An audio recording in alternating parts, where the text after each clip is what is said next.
परिस्थितियां दुखद या सुखद होंगी, परिस्थितियां लगेंगी बंधन या मोक्ष की, लेकिन स्थिति होगी महाप्रेम की। विश्वास कर लीजिए, श्यामाजू के चरणों की आज तक जिसने शरणागति ली, साक्षी है हमारे रसिक वाणी, रसिक ग्रंथ, रसिक महापुरुष। ये बाहरी क्या जाने, जो अर्थ लोलुपता में, मान प्रतिष्ठा में, नाना प्रकार के भोगों में सुख बुद्धि की जाती है, वो बाहरी बुद्धि क्या जाने प्रिया प्रीतम के प्रेम रस की बात। उपासना में ये चरम सीमा की उपासना है राधा चरणारविंद की, भगवत प्रेम की चरम सीमा। भगवत प्रेम में दास्य भाव, सख्य भाव, वात्सल्य भाव, गोपी भाव और ये चरम सीमा का महामाधुर्य रस सहचरी भाव। प्रियालाल के प्रति अत्यंत गाढ़ अनुराग, ये जब आरंभ होता है तो कुछ अच्छा नहीं लगता। कोई भी भोग प्रारब्धवशात बलात् भोगों की सानिध्य स्थिति आती है, बलात् जबरदस्ती जैसे दुख भोगना पड़ता है, ऐसे प्रारब्धवशात नाना प्रकार की सुख सामग्रियां आती हैं, लेकिन किसी में भी रुचि नहीं होती। एक संसारी आदमी रुचि पूर्वक भोगता है और एक वैराग्य मार्ग का पथिक रुचि रहित, खान पान विश्राम सब रुचि रहित, जिसको लोग कहते हैं वाह, उसके हृदय में होती आह प्रियालाल की, तो ये वाह वहां छू ही नहीं सकती। जिन भोगों की तुम याचना करते हो वो भोग उनके सामने अस्तित्व ही नहीं रखते हैं। अब ये कोई बाहरी वस्तु तो है नहीं कि प्रमाणित कर दे, ये तो हृदय की स्थिति का नाम है। जो श्यामा श्याम के जन हैं उनमें भोग वैराग्य स्वाभाविक होता है। रुचि न रहना, वस्तु को दूर हटाना कमजोरी है। वस्तु के बीच में रह करके उसकी रुचि ना होना भोगने की, इसका नाम वैराग्य है। और ये भोग वस्तु है, इसका भान भी नष्ट हो जाना, उसको उपरति कहते हैं। प्रियालाल के जनों में उपरति की स्थिति होती है। प्रपंच का त्याग नहीं, प्रपंच का विस्मरण नहीं, प्रपंच के विस्मृति की भी विस्मृति। एक बार एक स्थिति जागृत होती है किसी उपासक में, सच्ची मानिए पीछे आगे सब स्मृति गायब, कौन कहां सब स्मृति गायब, केवल वर्तमान में जो लीला चल रही है उसी में स्थिति।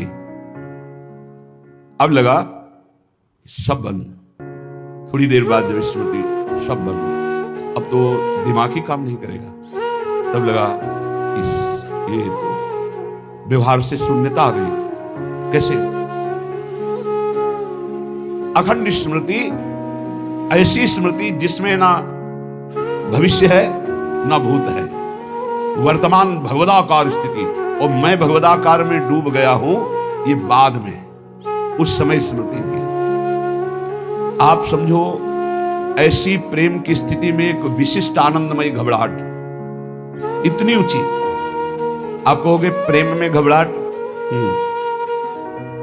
लालजू प्रियाजू के आगमन की प्रतिपल प्रतीक्षा कर रहे हैं। प्रियाजू अति कोमल चित्त, जब हित सजनी जो प्रेरणा करती है तो चल देती है लालजू की। लालजू देख रहे हैं, जैसी हरिवंश परम कोमल चित्त चपल चली पिय तीर, तो सुनी भयभीत, सुनी भयभीत वज्र को पंजर सुरत सूर रणधीर। जो प्रेम संग्राम में सदैव विजयी हुई है, जब देखा कि प्रिया जो पधार रही तो भययुक्त हो गए, घबराहट पैदा हो गई। यह अतिशय प्रीति में होती है। कैसे तुम्हें बताए, ये साधना की स्थिति नहीं है, ये कृपा से स्थिति उस उपासक में आए, वो सब खत्म, ना भविष्य ना भूत, ना मैं कौन हूं, बस केवल चिंतन।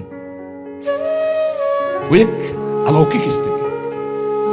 प्रपंच विस्मरण, प्रपंच की मैंने विस्मृति की, इसका भी विस्मरण। मन इंद्रियों की भोगों से उपरति, स्वसुख वांछा का सर्व त्याग, अहम की विस्मृति, ये उच्च कोटि की स्थिति राधा चरणारविंद की उपासना से कहां पाई जाएगी? ये भोग से वैराग्य, प्रपंच की विस्मृति का भी विस्मरण, मन इंद्रियों की भोगों से उपरति, स्वसुख वांछा का सर्व त्याग, अहम की विस्मृति, तब राधा चरणारविंद का परिचय, ये राधा चरणारविंद का प्रताप। हम ऐसे ही राधा राधा नहीं चिल्ला रहे, जितना साधन मार्ग शास्त्रीय वैदिक सिद्धांत का है उसका आचरण करते हुए आते हुए पूरा जीवन बचपन से आते हुए ये जो मिला, ये ऐसे हम नहीं कह रहे कि कोई भावुकता या किसी के सिखाए पढ़ाए से, ऐसी मति नहीं हमारी। कितनी ऊंची स्थिति, भोगों से वैराग्य ये सन्यास में भी है, प्रपंच की विस्मृति ये भी सन्यास में है, लेकिन मन इंद्रियों का भोगों की उपरती अवस्था और स्वसुख वांछा का त्याग, स्वसुख वांछा मोक्ष अभिलाषा रहती है, अखंडानंद में डूबने की इच्छा रहती है, द्वंद्वों से मुक्त होने की इच्छा रहती है, और अहम की विस्मृति, ये चीजें नहीं। प्रापंचिक भोगासक्ति का तो त्याग साधारण भक्त कर देता है, लेकिन सिद्धियों का त्याग, जो मोक्ष सुख का त्याग, ये बहुत दुर्लभ विषय है। ये होता है प्रेम उदय होने पर, प्रेम जब प्रकट होता है। जैसे सूर्य उदय होने पर कहीं भी अंधकार नहीं रह जाता, सूर्य का प्रकाश अंधकार को नाश कर देता है, ऐसे ही हृदय में जब प्रेम का उदय होता है तो कहीं भी किसी भी तरह की स्व सुख वांछा नहीं रह जाती, वो चाहे मोक्ष की क्यों ना हो। जहां थोड़ा भी देह सुख की भावना है तो अभी प्रेम शुद्ध उदय नहीं हुआ। वैसे भी कहा गया है, जहां राम तहां काम नहीं, जहां काम नहीं राम, तुलसी कबहू की रह सके, रवि रजनी एक ठाम। रात और सूर्य एक साथ जैसे कभी नहीं रह सकते, ऐसे स्वसुख वांछा भोग वासना और प्रेम एक साथ नहीं हो सकता। अतएव इस राधा चरणारविंद की प्रेम साधना के मार्ग में चलने वाले उपासक को भोगासक्ति का त्याग अत्यंत अत्यंत अनिवार्य है। शांत, ये जीवन मुक्त महापुरुष है, शांत रस, द्वंद्वातीत, गुणातीत, दास्य, इसके आगे की बात है। वो उसी आत्मस्वरूप परब्रह्म परमात्मा में स्वामी भाव स्थापित करके सेवक भाव से प्रेम का, यहां प्रेम का प्रादुर्भाव हुआ दास्य में। इससे भी श्रेष्ठ, श्रेष्ठ इसलिए कि स्वामी की आज्ञा में ही रह करके सेवा की जाती। स्वामी को हम अपने अनुसार सुख पहुंचाना चाहें, ऐसा नहीं हो सकता। स्वामी की आज्ञा के अनुसार उस बड़ा संकोच रहता है दास में, लेकिन सखा में नहीं रहता। वो संकोच सखा में चला जाता है।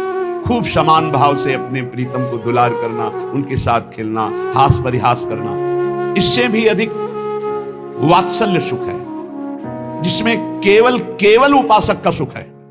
उपास्य देव को जैसे चाहे वैसे दुलार करे वात्सल्य में, उपास्य देव पूरे अधीन है वात्सल्य में। फिर इसके बाद गोपी प्रेम और उज्ज्वलतम प्रेम, इसमें केवल प्रीतम को कांत भाव से सुख पहुंचाना। जितना भी एक एक वृत्ति का व्यापार है वो एकमात्र प्रीतम श्री कृष्ण के लिए है। इससे भी उज्ज्वल सहचरी भाव, जैसे गोपी अधरामृत पान, गोपी हृदय से लगना, गोपी कहीं न कहीं, हाँ सखी मुझे याद है एक बार श्री कृष्ण का वो अधरामृत पान, जीवन है हमारा। और यही जब राधा दासी को, सहचरी को तो अपनी स्थिति कहे, तब वे श्री राधे पदरस विलासे मम मना, ऐसी स्थिति में भी मेरा मन श्री कृष्ण के श्रृंगार रस में नहीं, आपके चरणों में है स्वामिनी जी। और युगल सरकार को निरंतर सुख पहुंचाना, युगल सरकार को मुस्कुराते देखना, उनकी सेवा में रहना, हर समय हुल्स प्रेम सहित हुलसात सेवा श्यामा श्याम की जय मन यही भांत, दिन दिन प्रति अनुराग सो। ये उपासक है सहचरी भाव का। वेदांत निष्ठा ब्रह्मबोध साधन चतुष्टय के बिना वो प्राप्त नहीं हो सकता। जिसके हृदय में आत्मबोध की भावना, मुमुक्षुता जागृत होती है, उसके हृदय में चार बहुत दृढ़ साधन होते हैं। लोक परलोक के भोगों से वैराग्य, बहुत कठिन बात है, बहुत कठिन। मृत्यु लोक के भोगों से वैराग्य होना, आप देख लो क्या स्थिति है। अगर लोक परलोक के भोगों से वैराग्य नहीं तो ज्ञान की बातें बघार सकता है, ज्ञानी नहीं हो सकता, ब्रह्मबोध नहीं हो सकता। दूसरा, नित्यानित्य वस्तु का विवेक दृढ़। सत्य क्या है? और असत्य क्या है इसका पूर्ण निर्णय हो चुका है, उसे विवेकवान कहते हैं। तीसरा, शम दम उपरति, तितिक्षा, श्रद्धा, समाधान, ये षट संपत्ति। शम इंद्रियों का निग्रह, दम मनोनिग्रह, उपरति भोगों की स्थिति है ही नहीं, भोग है ही नहीं ऐसी स्थिति है, त्याग वैराग्य से ऊपर उपरति। तितिक्षा महान सहनशील, श्रद्धा गुरु और संत वाक्य शास्त्र वाक्य यथावत बिल्कुल ज्यों का त्यों मानना, समाधान चित्त अपने लक्ष्य पर स्थित हो चुका है। और चौथा, मुमुक्षता, घोर मुमुक्षता, कैसे ब्रह्मबोध हो, भारी व्याकुलता। ये चार साधन चतुष्टय जब होते तब ज्ञान की प्राप्ति होती है। और प्रेम इससे ऊपर की बात है। इंद्रियों का दमन, द्वंद्वों का सहन करना, मान अपमान, लाभ हानि, दुख सुख, भोगों में उपरति, अटल श्रद्धा, संदेह रहित मन की स्थिति, ये शांत रस में पाई जाती है। जो ब्रह्माकार वृत्ति की बात कहेगी हमारे यहां, वो भाव देश में शांत रस में है। इस शांत रस से दास्य रति बहुत सरस हो गई। उसके एक एक इंद्री मन सब प्रभु की दासता के भाव में हो गए। मन दास, बुद्धि दास, चित्त दास, अहम दास, अस अभिमान जाय जन भोरे, मैं सेवक रघुपति पति मोरे। हम श्री श्यामा जी के बल अभिमानी। ये दासत्व मूल सबके अंदर रहता है, हर भाव में दासत्व रहता है। सबकी दासता, इंद्रियों की गुलामी, मन की गुलामी, काम की गुलामी, क्रोध की गुलामी, ये तो शांत रस में ही छूट जाती है। समझिए कौन से रस में हो, शांत रस में ये सब छूट जाती। दास्य भाव तो और आगे की बात। जिसने हृदय से भगवान के दासत्व को स्वीकार कर लिया, उसकी पहचान है वो लोक लोकांतर के किसी भोग, किसी पद, किसी सिद्धि का दास नहीं हो सकता। जब ये भाव प्रगाढ़ उत्कृष्टतर होता है तब उसके हृदय में सख्य भाव और गाढ़ वात्सल्य और महामाधुर श्रृंगार रस, गोपी भाव और फिर सहचरी भाव। इसलिए इस भाव तक पहुंचना साधना के बल पर असंभव है।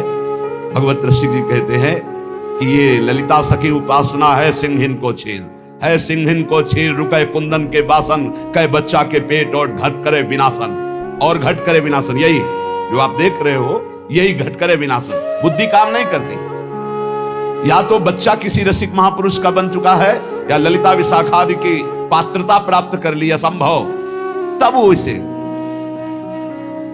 देहाती भाषा में कहें तो बिना वृंदावन की रज का सेवन किए, रसिकों का संग किए, किसी की सामर्थ्य नहीं है राधा किशोरी को जानना या राधा प्रेम को जानना। ये वृंदावन है, ये वृंदावनेश्वरी का निज महल है, ये महाप्रेम है। यहां उद्धव जैसे ज्ञानी आए थे समझाने तो धूल दूसरित हो गया ज्ञान गोपी भाव को देख करके।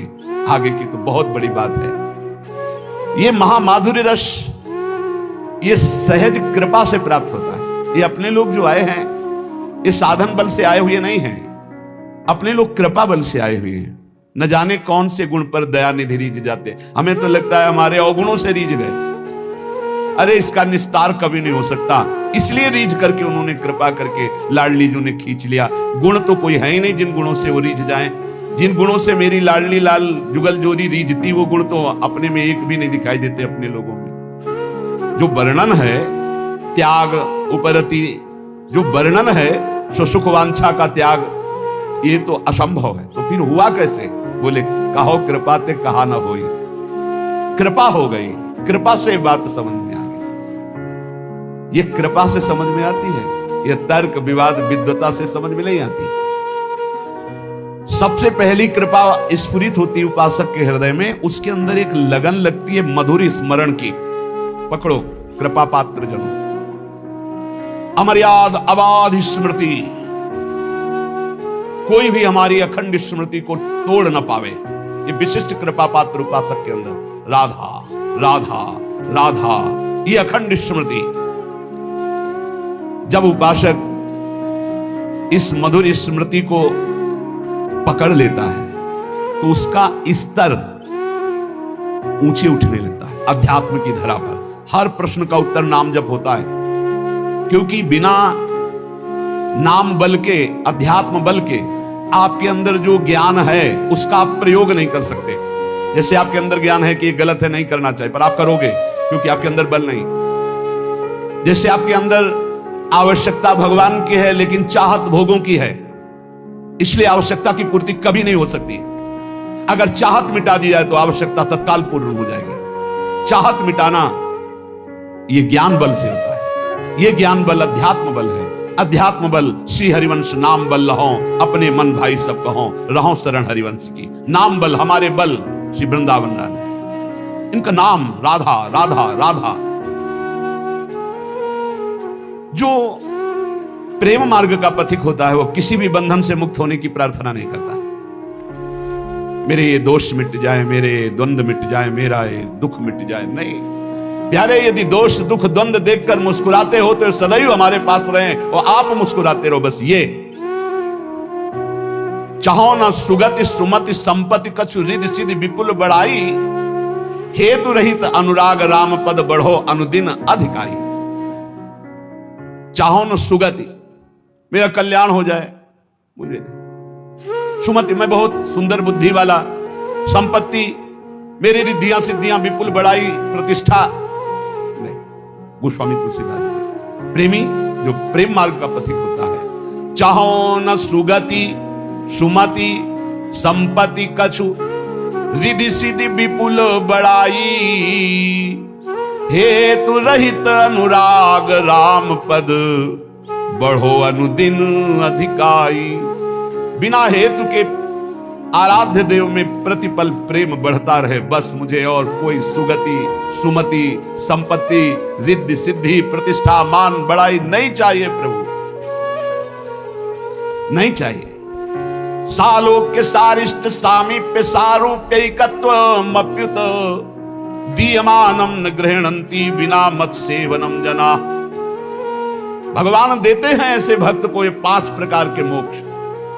सर्वेश्वरमय भगवान के समान लोक में निवास करना सालोक्य, भगवान के ऐश्वर्य के समान ऐश्वर्य की प्राप्ति होना सारिष्ट, भगवान के समीप रहने का अधिकार प्राप्त होना सामीप्य, भगवान के समान रूपाकृति प्राप्ति होना सारूप्य, भगवान में एक हो जाना, लीन हो जाना, एकत्व। 5 प्रकार के मोक्ष देने पर भी प्रेमी भक्त इनको स्वीकार नहीं करता। औरों की तो बात जाने।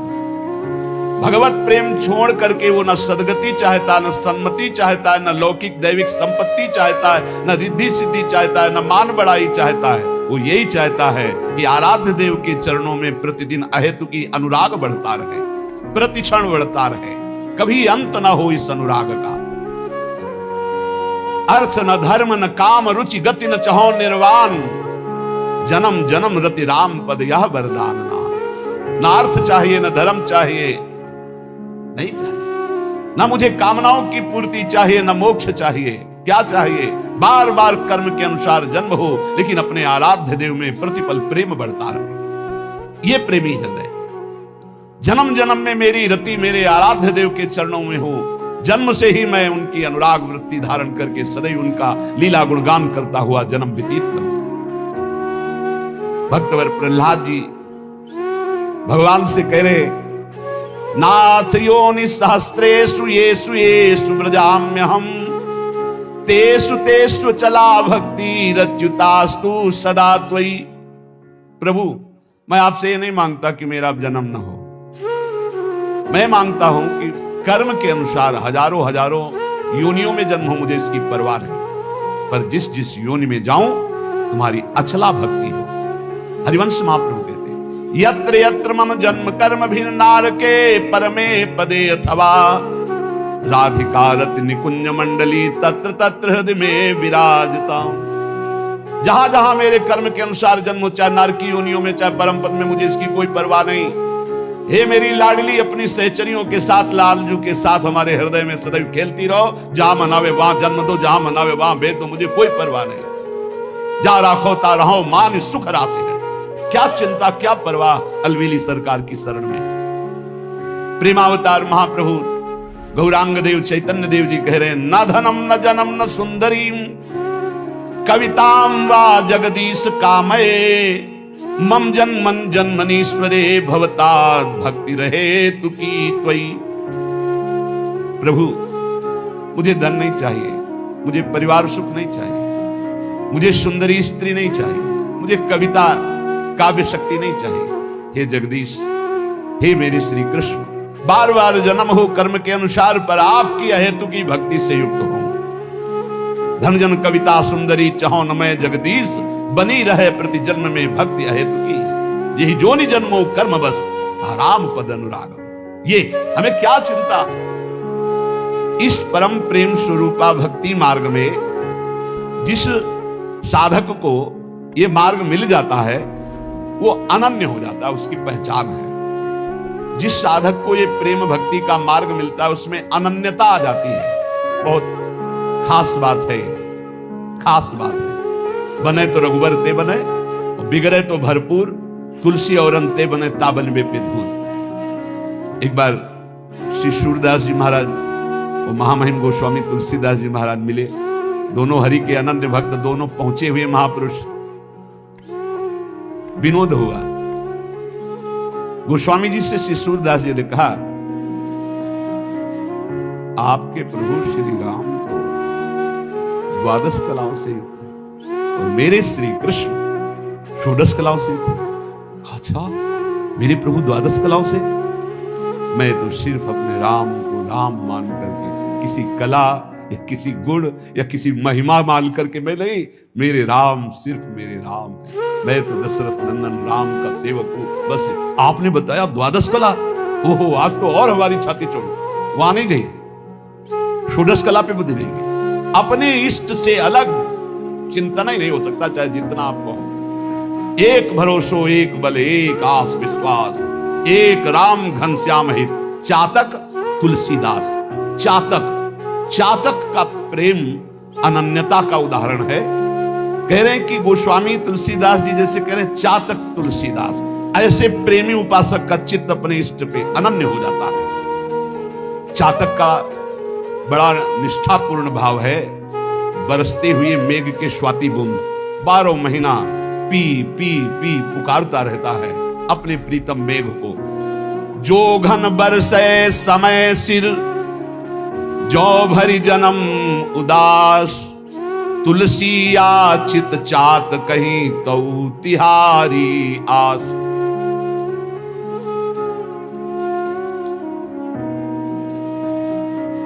चातक केवल एक मेघ से स्वाति बूंद चाहता है, वो दूसरे की तरफ ताकता नहीं। प्यासा मर जाए दूसरे जल में चोंच नहीं डालेगा।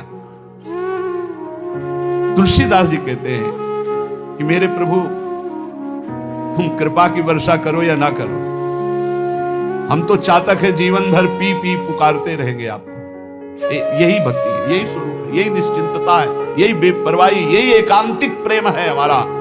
एकागी, एकमात्र अपनी तरफ से हम प्रभु से प्रेम करते, वो करे ना करें हमें उनकी परवाह नहीं कि वो हमें प्रेम करते कि नहीं, दुलार करते कि नहीं। तुम चाहे ठीक समय से बरसो, चाहे जीवन भर न बरसो, ये चातक की तरह तुलसी केवल तुम्हारी ही बाट पूरे जीवन रोएगा, तुम्हारी ही आशा करे। ये बात पकड़ो, बस यही है खास बात। हमारे प्रेम मार्ग में खास बात यही है।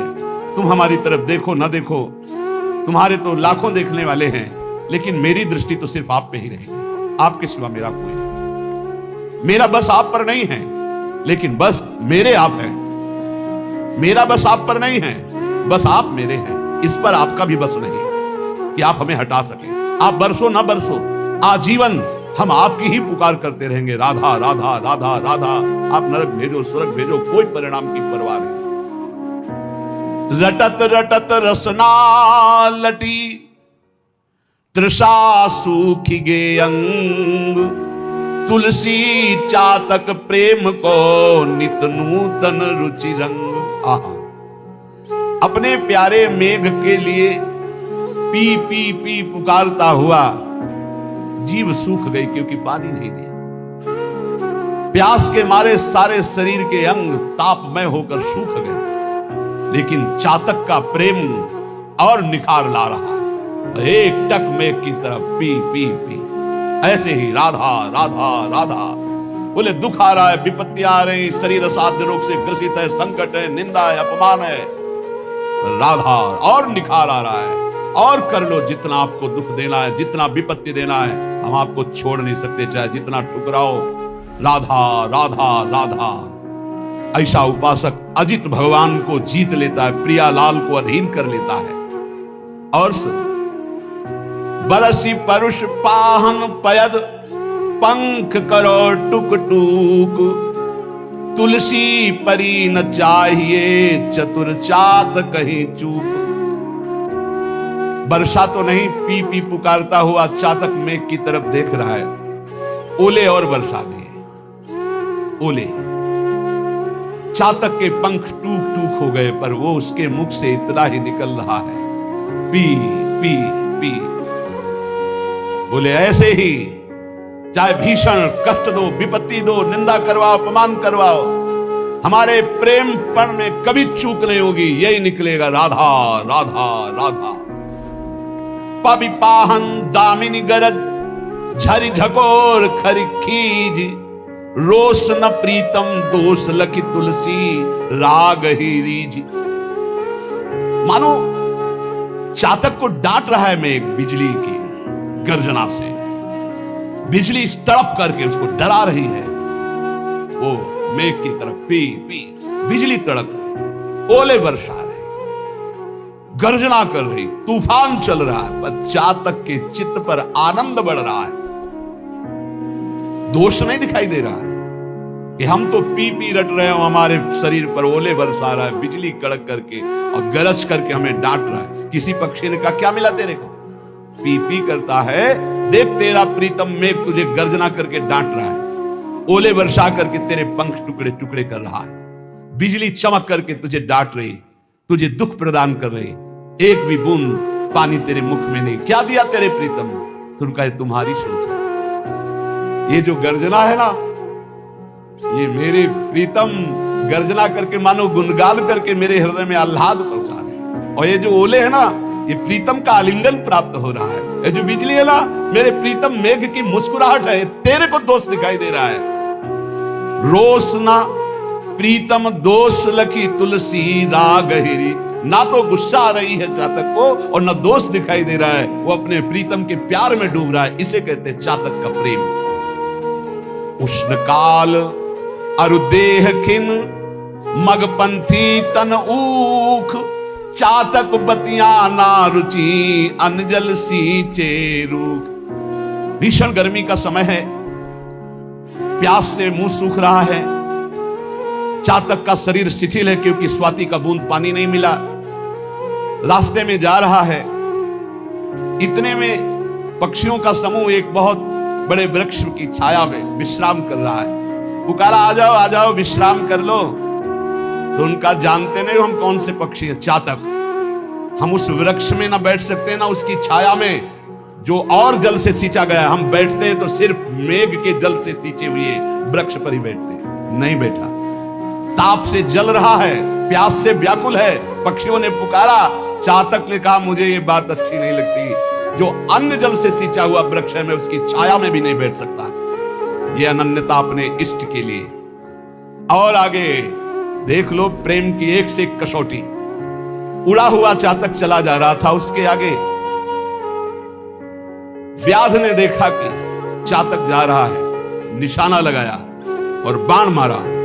बाण जब लगा तो गंगा जी को पार करने जा रहा था उड़ के, वो झप से गंगा जी में गया, चोच ऊपर कर ली।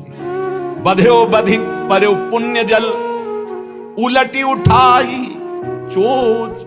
कैसा इष्ट प्रेम है। उलटी उठाई चोच, तुलसी चातक प्रेम पट, मरतहु लगी न खोज।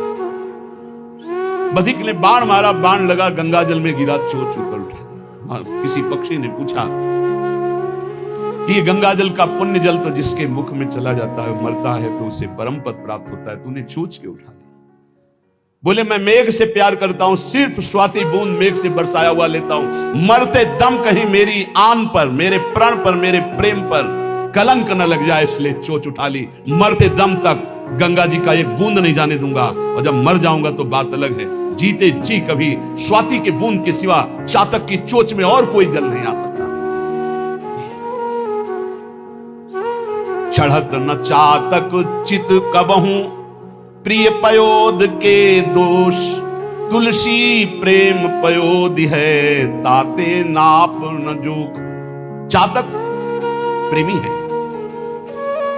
चातक के चित्त में कभी प्रीतम मेघ के प्रति रोष या दोष नहीं आया कि मैं तुम्हें इतना प्यार करता हूं और तुम इतना कठोर व्यवहार करते हो, मर गया पर पानी तूने नहीं पिलाया। चातक का प्रेम अगाध समुद्र है, इसीलिए माप तौल कोई नहीं कर सकता। ऐसे ही इष्ट प्रेमी महाभागवत जन होते हैं। प्रेम में समर्पण ही समर्पण है। प्रेमी अपने प्रीतम से सुख लेना नहीं चाहता, सुख देना चाहता है। प्रेम का जो बदला चाहते हैं वो स्वार्थी होते हैं, प्रेमी नहीं होते कि मैंने आपसे प्यार किया, आप हमसे प्यार करें, मैंने आपसे प्यार किया, आप हमारे अनुकूल चलें। ये प्रेमी नहीं, स्वार्थी व्यापारी कामी बोल रहा है। प्रेम तो सिर्फ देना ही देना जानता है, समर्पण ही समर्पण है। प्रेम में सुसुख वांछा है ही नहीं। भोग मोक्ष इच्छा पिशाचिनी, जब तक करती मन में बास, तब तक पावन दिव्य प्रेम का कभी न होता तनिक विकास। जब तक भोग मोक्ष की पिशाचिनी हृदय में रहती है, तब तक प्रेम का अंकुरण नहीं होता है। इसलिए इस प्रेम पथ पे आने वाले पथिक को ये निश्चय कर लेना चाहिए कि हमें तो सामर्थ्य नहीं सर्वस्व त्याग की, पर जब मैं श्री जी की कृपा से रसिकों को समर्पित हुआ तो एक पकड़ लो, प्रिया प्रीतम के रसिक जनों को पकड़ लो, सब हो जाएगा। सबे अंग गुणहीन हो, ताको यतन न कोई, एक किशोरी कृपाते जो कछ होए सो होई। सोऊ कृपा अति सुलभ नहीं, ताको कौन उपाय, बोले चरण शरण हरिवंश की सहजई बने। अगर आचार्य चरणों का संग, रसिक महापुरुषों का आश्रय, तो सब बन जाएगा। तुम पीछे सुना, कैसे हो तुम इस बात पर प्रश्न नहीं, किनके हो तुम इस पर कलंक न लग जाए। हमें पूरी जान की ताकत लगा देनी है, पूरे जीवन की श्वासों की ताकत लगा देनी है इस बात में कि हम जिनके हैं उसमें कलंक न लगे। हम कैसे हैं ये तो हम वादा नहीं करते, कभी भी कोई हमें फिसला सकता है, लेकिन इस बात से कभी नहीं फिसला सकता कि मैं आपका हूं। जीत जाओगे भाई, जीत जाओगे, इस बात को पकड़ लो, इसी से ऊपर उठो। हमारी दुर्गति हुई है शरीर का होने से, शरीर संबंधियों का होने से। जिस दिन हमारे अंदर एक ठसक आ जाएगी कि हम श्यामा झुके, उसी दिन आपका उत्थान शुरू हो जाएगा, पतन बंद हो जाएगा। नामे भक्ता प्रणश्यति, मेरे भक्त का कभी पतन नहीं होता, भगवान कह रहे हैं। और सबसे बड़ा भक्ति का सूत्र यह है, मैं आपका हूं, आप मेरे हैं। हमारे हृदय में बैठ जाए हमारे माई श्यामा झुक को राज। इस पथ में चलने वाले उपासक को निश्चय करना है, मेरे में तो सामर्थ्य नहीं कि मैं सर्वभोग त्यागी इस कोटि की उच्च अवस्था प्राप्त कर लूं। तो हे रसिक शिरोमणि आचार्य गुरुदेव, मैं आपका बिका हुआ दास हूं। बस यहीं से शुरुआत हो जाएगी, यहीं से सब बात बन जाएगी। जैसे हम ट्रेन के बराबर दौड़ नहीं सकते, लेकिन ट्रेन में बैठकर हम वहां पहुंच जाएंगे जहां ट्रेन जा रही है। ऐसे हम रसिक महापुरुषों की चाल नहीं चल सकते। उनका त्याग, उनकी वैराग्य, उनकी चातक जैसी प्रेम निष्ठा हमारे अंदर नहीं है, पर हम उनके हैं, इसको कोई नहीं टाल सकता, इसको नहीं कोई काट सकता। अगर काट देता है तो फिर हम किसी काम के नहीं रहेंगे। और माया इसी कनेक्शन को काटती है। माया का कार्य है इष्ट गुरुदेव आचार्य से विमुख कराना, और भक्ति का कार्य है इष्ट गुरुदेव और आचार्य में दृढ़ निष्ठा लाना। और जिसकी दृढ़ निष्ठा हो गई वो कैसा है ये नहीं देखा जाता, वो किनका है इस बात से वो पार हो जाता है। भोग सुख भी भोगों और भगवान भी गले लगा ले, इस बात को मूर्ख लोग भले कहें, लेकिन विवेकी जन स्वीकार नहीं कर सकते। रात्रि भी हो और सूर्य भी हो, ऐसा कभी हो सकता है। मुंह फुलाना भी हो, ठाका मार के हंसना भी हो, ऐसा कभी हो सकता है। ऐसे ही भोग भोगना हो और भगवान का साक्षात्कार हो, ऐसा कभी हो सकता है?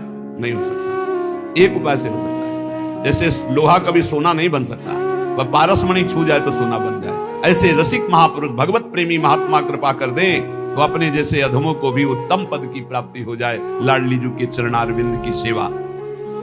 प्रेम मार्ग के पथिक का बहुत गूढ़ विषय वर्णन करें। यह समझना होगा कि उसके मार्ग में जितने ये काम आदि विकार हैं, अहम में रहते हैं, और जब हम इस अहम को समर्पित कर देते तो सारे विकार नष्ट हो जाते हैं। इसलिए बिका हुआ दास रसिकों का हो जाए। जैसा आज्ञा, जैसी आज्ञा वैसे ही तत्पर सेवक जी महाराज इसीलिए विचार करके कह रहे हैं, गुरु सेवा तज करहि जबान, यह अधर्म यह सभान, कान्य न रसिकन में रहाय। गुरु गोविंद न भेद कराय, संतत सकल सुनो चित लाय, श्री हरिवंश प्रताप जस। गुरु की आज्ञा छोड़कर मनमानी बहुत अच्छा साधन करता है, बोले रसिकों में उसकी कहानी नहीं रहेगी, मर्यादा नहीं रहेगी। वो चाहे जो कुछ कर ले अधर्म हानि ही होगी, वो परम पद या श्री जी को प्राप्त नहीं कर पाएगा। कैसे प्राप्त कर पाएगा? क्योंकि अहम है। सेवक जी महाराज जी कह रहे हैं विविध प्रकार के अहंकार अविद्या का ही विस्तार करने वाले हैं। जितना भी जाति कुल विद्या का अभिमान है, ये सब तभी नष्ट होता है जब किसी भगवत प्रेमी महात्मा के सानिध्य में अब जो ही कहां करें हम सोई, आयस लिए चले निज दासी, मन क्रम वचन त्रिशुद्ध सकल मत हम श्री हित हरिवंश उपासी। जाति पाति कुल कर्म धर्म व्रत संस्कृति हेतु ये अविद्या नासी, अब जो ही कहां करें हम सोई, ये सब अविद्या है। ये अविद्या का अहंकार कहां नष्ट होता है? गुरुजनों के चरणों में, रसिकों के संग में। अब जो ही कहां करें हम सोई, आयस लिए चले निज, बिना आज्ञा के एक कदम भी नहीं जो चलता, वो अहंकार त्यागी महापुरुष हो जाता है।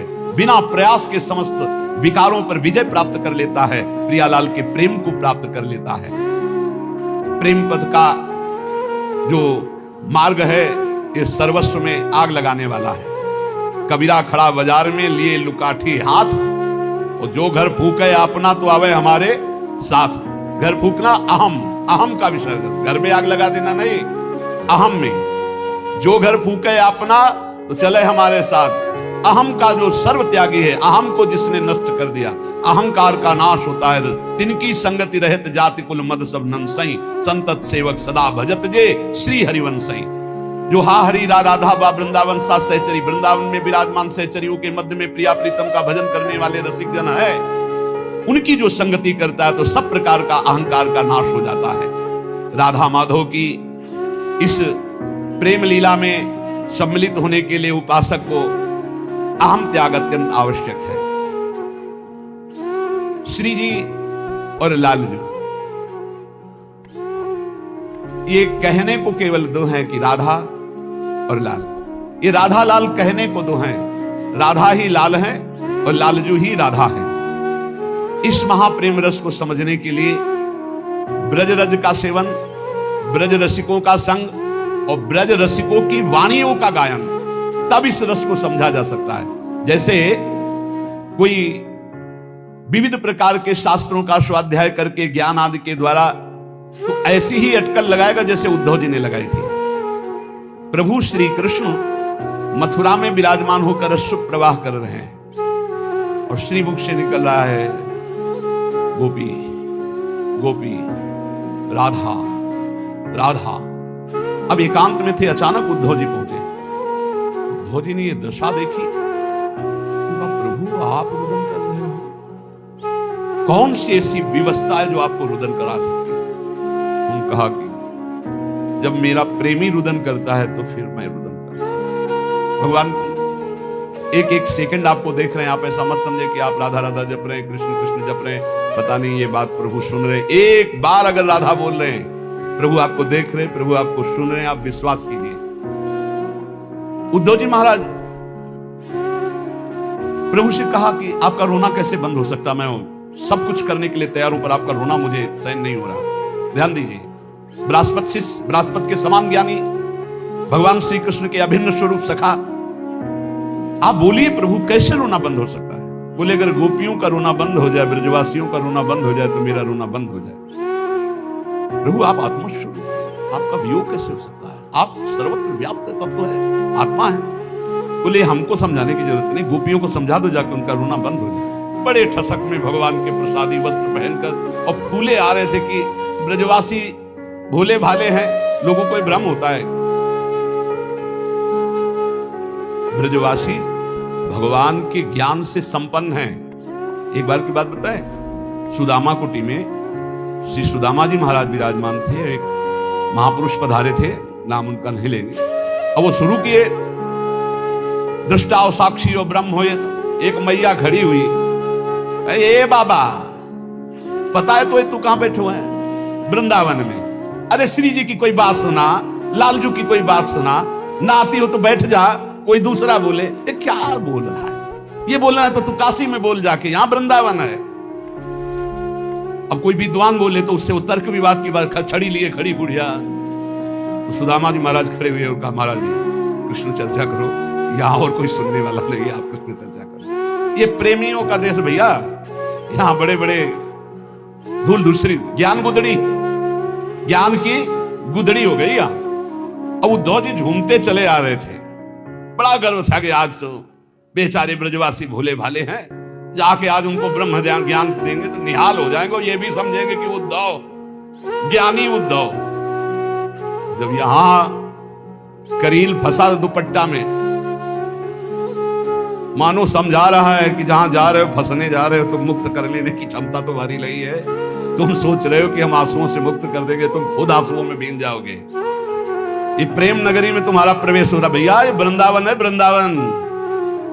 अरे भाई ये वृंदावन है, अभी नहीं समझ पा रहे, ये वृंदावन है।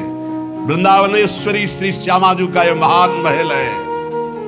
महाराज देखा सखाओं को, बाबा की मैया की स्थिति, उद्धव जी के हुक निकलने लगे। थोड़ी थोड़ी देर में मैया, पहले रात्रि में रुके ना, मैया की जो दशा देखी यशोदा मैया की, रुक लाला रुको, बावरी है, देखिए नया मखान है। बाबा नजदीक, अरे बावरी तू कहां भूली हुई है, तो बचा विकलता, बाबा की विकलता, मैया की विकलता। सुबह हुआ तो गौओं की, बछड़ों की, ब्रजवासियों की हालत। उद्धव जी की जो बोलने की ताकत थी, जो उत्साह था कि मैं ज्ञान बोलूंगा, वो तो खो गया। मैया, बाबा और ब्रजवासी और सखा, गौवा, बछड़े, यहाँ के पशु पक्षियों की दशा देख करके। और जब गोपी जनों के पास गए, उनकी जो उच्च कोटि की दशा देखी, तन मन के बिछुरे नहीं, साक्षात श्याम सुंदर सामने, प्रत्येक गोपी के रोम रोम में, प्रत्येक गोपी के साथ, तो उन्होंने ठग लिया हमको श्री कृष्ण उद्धव ने। अब उनको रोष आ रहा है कि आज तक हमको ये प्रेम का दर्शन नहीं बताया, आज तक हमको नहीं बताया स्वरूप। और जब गोपियों से वार्ता हुई, परम ज्ञानी उद्धव, आज तक मुझे बृहस्पति जी से भी वो ज्ञान नहीं मिला, आज तक मुझे श्री कृष्ण से भी वो प्रेम का रहस्य जानने को नहीं मिला जो इन प्रेमी गोपियों से मिला। उनकी चरण रज में लौट रहे। वंदे नंद ब्रज स्त्रीणाम पाद रेणुम भीक्षणसा यासाम हरि कथोद्गीतम पुनाति भुवनत्रयम्। ये श्री लालजू की आराध्या राधा किशोरी का निज महल है, जहां प्रभु स्वयं कहते हैं, राधा बिना अशोभनित में रहता केवल कोरा कृष्ण, राधा संग सुशोभित होकर बन जाता हूं मैं श्री कृष्ण। राधा बिना बना रहता मैं क्रियाहीन निश्चल निशक्ति, राधा संग बनाता मुझको सक्रिय सचल अपरिमित शक्त। राधा मेरी परमात्मा, जीवन प्राण नित्य आधार। राधा मैं प्रेम प्राप्त कर करता जन जन में विस्तार। मैं राधा हूं, राधा मैं है, राधा माधव मैं नित्य अभिन्न, सदा एक ही बने सरस दो, करते लीला ललित विभिन्न। राधा के बिना मैं कुछ नहीं हूं। जैसे कल चर्चा की थी, एक मात्रा भर हटाने की जरूरत है, मात्रा वो शक्ति है। शिव मात्रा हटाइए, क्या बचा? ऐसे ही कह रहे, राधा बिना अशोभन नित में रहता केवल कोरा कृष्ण। ये सृष्टि जब संचालन होती है तो मूल प्रकृति आद्या ईश्वरी, ये हमारे किशोरी जी के एक अंश से प्रकट हुई है। पीछे चर्चाएं हो चुकी है, योग माया भी श्री जी के ही अंश से प्रकट हुई है। मैं आपसे ही हूं, प्रभु श्री कृष्ण कह रहे हैं। राधा के बिना मैं शक्तिहीन हूं, कोई क्रिया नहीं कर सकता, निश्चल हूं, क्रियाहीन हूं। राधा का संग मिलते ही मैं अनंत ब्रह्मांडों का सृजन करता हूं, लीला परायण होता हूं, लीला विग्रह होता हूं और परम सुशोभनीय चंचल श्री कृष्ण कहलाता हूं। अपरिमित शक्तिशाली मैं बना हूं तो किशोरी जी से। राधा मेरी परमात्मा है, मेरा जीवन है, मेरी प्राणभूता है। राधा से ही प्रेम प्राप्त करके मैं जन जन को प्रेम प्रदान करता हूं। वास्तव में मैं राधा हूं और राधा मैं है। हम राधा माधव दोनों अभिन्न हैं। अभिन्न होते हुए भी दो रूप धारण करके रसास्वादन के लिए लीला करते, ये कोई रसिक जानता है। भगवत रसिक रसिक की बातें रसिक बिना को समझ सके ना। इसलिए राधा से भी लगता मुझको अधिक मधुर प्रिय राधा नाम। राधा शब्द कान पड़ते ही खिल उठती ही कली तमाम। मूल्य नित्य निश्चित है मेरा प्रेम प्रपूरित राधा नाम। चाहे जो खरीद लो ऐसा मुझे सुनाकर राधा नाम।